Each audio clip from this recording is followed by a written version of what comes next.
লাশ কাটার ঘরে শুয়ে বারাইপুরের বোনটা হয়তো বলছে, হে সাংবাদিক, তুমি পেশা ছাড়ো, ভিক্ষা করো, কারণ আমি চাই না তোমার মা ও মেয়েরা এখানে শুয়ে থাকে। 11 বছরের নাবালিকা মেয়েকে ধর্ষণ করে তাকে খুন করে বস্তায় ভরে একটা ডোবায় ফেলে দেওয়া হয়। ঘটনার 12 থেকে 15 ঘন্টা হয়ে যাওয়ার পরেও কোনো news channel, big news channel, যাদেরকে দেখে সারা পৃথিবী, সারা ভারতবর্ষ, সারা পশ্চিমবঙ্গ, তারা কেউই এই ঘটনাটাকে কভার করলো না। তারা জানতে পারলো না, না জানতে চাইলো না, বা তাদের উপরে থাকা সুপার বস তাদেরকে এই খবরে মাথা লাগাতে মানা করেছে কিনা সেটাও আমার জানা নেই। কিন্তু আফসোস, গণতন্ত্রের চতুর্থ স্তম্ভ তাদেরকে বলা হয়। আমি ভেবে পাই না, একটা এত বড় ধর্ষণ কাণ্ড হয়ে গেল, যেখানে বারাইপুরে আগুন জ্বলছে, ছোট ছোট ইউটিউব আর নিউজ চ্যানেলগুলো, সাধারণ মানুষ একের পর এক ভিডিও সোশ্যাল মিডিয়াতে ছড়িয়ে যাচ্ছে, তারপরেও কোনো নিউজ চ্যানেলে হুঁশ নেই।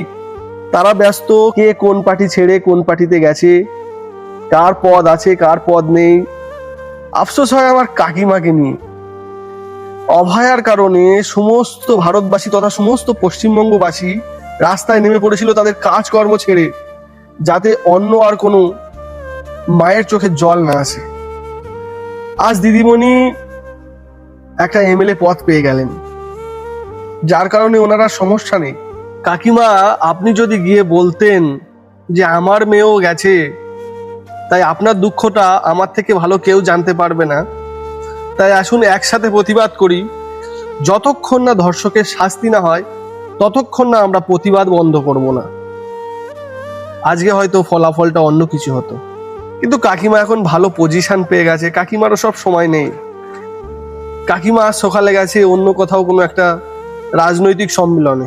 যাই হোক, সমস্ত মা বাবাদের অনুরোধ করব, সংবাদ মাধ্যম প্রশাসনের উপরে আস্থা না রেখে নিজের মেয়েকে নিজে সাবধানে রাখুন, নজরে রাখুন, যাতে এই ধরনের নরপিশাচদের সামনে না পড়ে।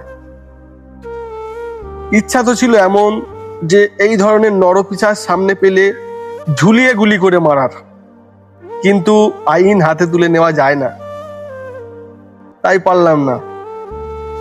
কিন্তু অনুরোধ করব, সাবধানে থাকুন, সচেতন থাকুন, নিজেরা নিজের মেয়ের দায়িত্বে রাখুন, না হলে এই ধরনের ঘটনা ঘটে যাবে।